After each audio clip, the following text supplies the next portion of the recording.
Friday evening. So இதோட new start நான் முன்னாடியே சொன்ன மாதிரி இது வரைக்கும் நான் போட்டது எல்லாமே ஷார்ட்ஸ் வீடியோ தான் போட்டிருக்கேன். ஸோ ஒரு ஃபுல் வீடியோ போடலாம். ஸோ அப்போ தான் நீங்களும் என்னை பற்றியும் கொஞ்சம் தெரிஞ்சுப்பீங்க அப்படிங்கிறதுக்காக தான் இந்த வீடியோ. அண்ட் நான் ஈவினிங் என்ன பண்ணுவேனுங்கிறது உங்கள்கிட்ட வந்து ஷேர் பண்ணிக்க போகிறேன். ஸோ ஃபஸ்ட்டு வந்து நாங்கள் ஈவினிங் ஆனாவே பிளான்ட்டுக்கெல்லாம் வந்து தண்ணி ஊற்ற ஆரம்பிச்சிருவோம். நான், அம்மா அண்ட் என்னோட குட்டி பாப்பா. ஸோ குட்டி பாப்பாவுக்கு ஒரு வண்டி வச்சுருக்கோம். அதை வந்து நான் நெக்ஸ்ட் வீடியோவில் உங்களுக்கு நான் ஷேர் பண்ணுறேன் அதோட ப்ராடக்ட் ரிவ்யூவை. அண்ட் அவங்களும் வருவாங்க, நாங்கள் பண்ணுறதெல்லாம் பார்த்துட்ருப்பாங்க. ஸோ அந்த இருக்கிற ரோசஸ் எல்லாமே வந்து கட் பண்ணி ஒரு பேஸ்கெட்டில் போட்டுருவோம். அண்ட் வாடி இருக்கிற பூவெல்லாம் வந்து தூக்கி போட்டுருவோம். ஸோ இதுதான் எங்களோட ஈவினிங் டைம். ஸோ எவ்வளோ கலர்ஃபுல்லாக ரோசஸ் இருக்குது பாருங்களேன். இது இங்கே ஒயிட்டு, பிங்க்கு அண்ட் இன்னும் 2-3 கலர்ஸ் இருக்குது, எல்லோ, பேபி பிங்க். ஸோ இந்த மாதிரி நாங்கள் நிறைய ரோசஸ் வந்து வச்சுருக்கோம். ஸோ நீங்கள் இதில் பார்த்தீங்கன்னா தெரியும், அந்த பிளான்ட்டு கீழேயே வந்து ஒயிட்டாக இருக்கும். அது வந்து என்னென்னா முட்டைத்தோல்.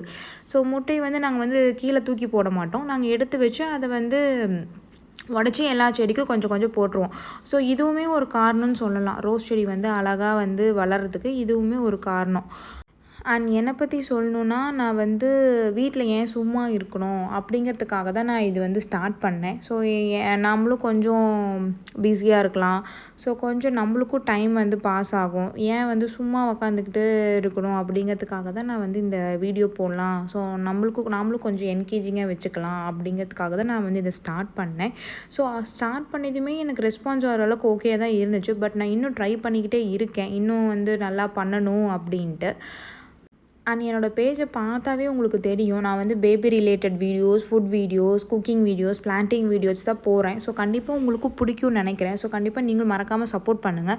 ஸோ பிளான்டிங்கெல்லாம் முடிச்சது வந்ததுக்கப்புறம் எனக்கு ரொம்ப பிடிச்ச பிரெட் டோஸ்ட், அதை வந்து சீஸ் போட்டு நான் செய்வேன். ஸோ அதை வந்து டோஸ்டர் இருக்கனால நாங்கள் சீஸ் போட்டு செய்து எனக்கு பர்சனலாக ரொம்ப பிடிக்கும். அண்ட் என் ஹபி வந்து ஈவினிங் தான் வருவாங்க, ஒர்க்லாம் முடிச்சுட்டு ஈவினிங் தான் வருவாங்க. ஸோ அவங்களுக்கும் வந்து 1-2 வந்து நாங்கள் ப்ரெட் எல்லாம் ரெடி பண்ணி வச்சுப்போம். அதை வந்து ஈவினிங் அவர் வந்ததுக்கப்புறம் நாங்கள் வந்து போட்டு கொடுத்துருவோம். அண்ட் நான் போடுற வீடியோவில் உங்களுக்கு ஏதாச்சும் சஜஷன்ஸ் ஆர் சம்திங் ஏதாச்சும் கேட்கணும், ஆர் நான் ஏதாச்சும் எது இருந்தாலுமே எனக்கு கமெண்ட் பண்ணுங்கள். நான் கண்டிப்பாக அதுக்கு வந்து ரெஸ்பான்ஸ் பண்ணுவேன். உண்மையாக வீடியோ போட்டாலாம் பழக்கம் இல்லைங்க. சரி ஏதாச்சும் பண்ணுவோம் அப்படின்ட்டு நம்ம போக்கில் போடுவோன்னு போட்டுட்ருக்கேன். பட் கண்டிப்பாக அது உங்களுக்கு பிடிக்கும்னு நான் நம்புகிறேன். அண்ட் என்னோடய ஊர் வந்து பார்த்தீங்கன்னா குமாரபாளையம். ஸோ யாருக்கெல்லாம் தெரியும்னு எனக்கு தெரியல. ஈரோடு வந்து எல்லோரும் கேள்விப்பட்டிருப்பீங்க. ஸோ அங்கேருந்து ஒரு 10 கிலோமீட்டர்ஸ் தான் டிஃப்ரென்ஸ் வரும்னு நினைக்கிறேன். ஸோ எனக்கு வந்து பேபி வந்து இப்போ தான் பிறந்துச்சுங்க, ஒரு ஜூலை அப்போ தான் பிறந்தாங்க. ஸோ அதுக்கு முன்னாடி வந்து நான் ஸ்டார்ட் பண்ணல. அதுக்கு முன்னாடி நான் வந்து ஒர்க் பண்ணிகிட்ருந்தேன். அண்டு நான் ப்ரெக்னென்ட் ஆனதுக்கப்புறம் தான் வந்துட்டு ஒர்க்கை வந்து ரிலீவ் பண்ணிடலான்னு யோசிச்சது. பிகாஸ் ஒர்க்லேயும் வந்து ரொம்ப ப்ரெஷர். ஸோ என்னோடய ஹெல்த் கண்டிஷனும் வந்து அதுக்கு வந்து கோஆப்ரேட் பண்ணல. ஸோ அதனால தான் நான் வந்து ஒர்க் விட்டுட்டேன். ஸோ ஐடியில் இருந்தேன், அதனால் வந்து நான் ஒர்க் விட்டுட்டேன். ஸோ அப்புறம் ஒரு 1 இயர் இப்படியே போயிடுச்சுங்க. ஹாஸ்பிட்டல் செக்கப்பு இப்படி அப்படி. அப்புறம் பேபி பிறந்தாங்க, ஸ்லீப்பே இல்லைங்க. இப்போ வரைக்கும் இன்னும் தூங்க மாட்டேங்கிறாங்க. யாராச்சும் குழந்தைங்க மம்மிஸ் வந்து பார்த்தீங்கன்னா ஸோ கண்டிப்பாக எனக்கு சொல்லுங்கள், உங்கள் பேபிஸ்லாம் தூங்குறாங்களா இல்லையான்னு. இப்போ அவங்களுக்கு 7 months ஆகுது. ஸோ நீங்களும் கண்டிப்பாக சொல்லுங்கள், பேபிஸ் எப்படி ஈஸியாக தூங்க வைக்கிறதுன்னு. ஸோ நெக்ஸ்ட்டு வந்துட்டு அதெல்லாம் பண்ணி சாப்பிட்டதுக்கப்புறம் எங்கள் குட்டி பாப்பாவுக்கு சாலிட்ஸ் கொடுக்க ஆரம்பிச்சிட்டோம். என்னோடய சாலிட்ஸ் வீடியோ பார்த்தாவே உங்களுக்கு தெரியும். ஸோ நாங்கள் வந்து அரிசி கஞ்சி வந்து நாங்கள் பவுடர் பண்ணி வச்சதை வந்து மூஞ்சிடுச்சுங்க. ஸோ மறுபடியும் வந்து நான் அரிசி கஞ்சி பண்ணலாம் அப்படின்ட்டு கக்கவரங்காய் வந்து பண்ணிகிட்ருக்கோம். ஸோ இந்த வீடியோ பார்த்தாவே உங்களுக்கு தெரியும், நான் என்னோடய ஷார்ட்ஸ்லேயும் அப்லோட் பண்ணியிருக்கேன். ஸோ ஃபார்முலா ஃபீட் வந்து கொடுக்கறதுக்கு பதிலாக இது ஒரு பெஸ்ட்டு ஃபீடுன்னு தாங்க நான் வந்து சொல்லுவேன். நாங்கள் ஃபஸ்ட்டு வந்து எனக்கு வந்து மில்க் சப்ளை வந்து அவ்வளோ இல்லாதனால நாங்கள் வந்து ஃபார்முலா ஃபீட் தான் நிறைய கொடுத்துட்ருந்தோம். அண்ட் இப்போ நியூஸ்லேயும் இந்த ஃபார்முலா ஃபீட்லாம் கொடுக்காதீங்க சம்திங் அந்த மாதிரிலாம் போட்டதுனால நாங்கள் உண்மையாகவே பயந்துட்டோம், ஐயோ என்னடா பண்ணுறது அப்படின்னு.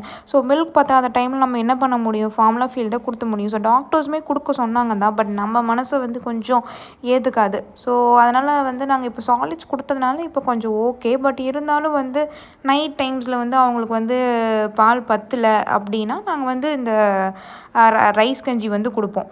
ஸோ அது வந்து ஈஸியாகவும் டைஜஸ்ட் ஆகிடும்னு வச்சுக்கோங்களேன். நைட் டைமில் வந்து அவங்களுக்கு ஈஸியாகவும் டைஜஸ்ட் ஆகிடும். ஸோ நீங்களும் இது வந்து கண்டிப்பாக ட்ரை பண்ணி பாருங்கள். ஃபார்முலா மில்கை வந்து மேக்ஸிமம் அவாய்ட் பண்ண ட்ரை பண்ணிடுங்க. நான் வந்து பண்ண தப்பு நீங்கள் பண்ண வேணாம். ஸோ இல்லாத டைமில் பண்ணி தான் ஆகணும், அது எனக்கு புரியுது. பட் மேக்ஸிமம் ஃபார்முலா ஃபீடை வந்து இக்னோர் பண்ணிவிட்டு இந்த மாதிரி சாலிட்ஸ் கொடுக்க ஆரம்பித்ததுக்கப்புறம் நீங்கள் வந்து மேக்ஸிமம் ஸ்டாப் பண்ணிவிடுங்க. ஃபார்முலா ஃபீடையே ஸ்டாப் பண்ணிவிட்டு இந்த மாதிரி சாலிட்ஸில் என்னென்னலாம் கொடுக்கலாம் அப்படின்னு வந்து ட்ரை பண்ணுங்கள். ஸோ கண்டிப்பாக நீங்கள் வந்து என் பேஜை வந்து கண்டிப்பாக விசிட் பண்ணி பாருங்கள். நான் என்னோடய பேபிக்கு எது வந்து ஈஸியாக டைஜஸ்ட் ஆகுது, அதுவும் இல்லாமல் இது என்னோடய ஃபஸ்ட்டு பேபினால அவங்களுக்கு ஒவ்வொரு விஷயம் பார்த்து பார்த்து பண்ணுறோம். ஸோ அதே இம்பார்ட்டன்ஸ் தான் என்னோடய வீடியோலேயும் இருக்கும். ஸோ கண்டிப்பாக நீங்கள் என் பேஜை ஃபாலோ பண்ணிக்கோங்க. By by. Next video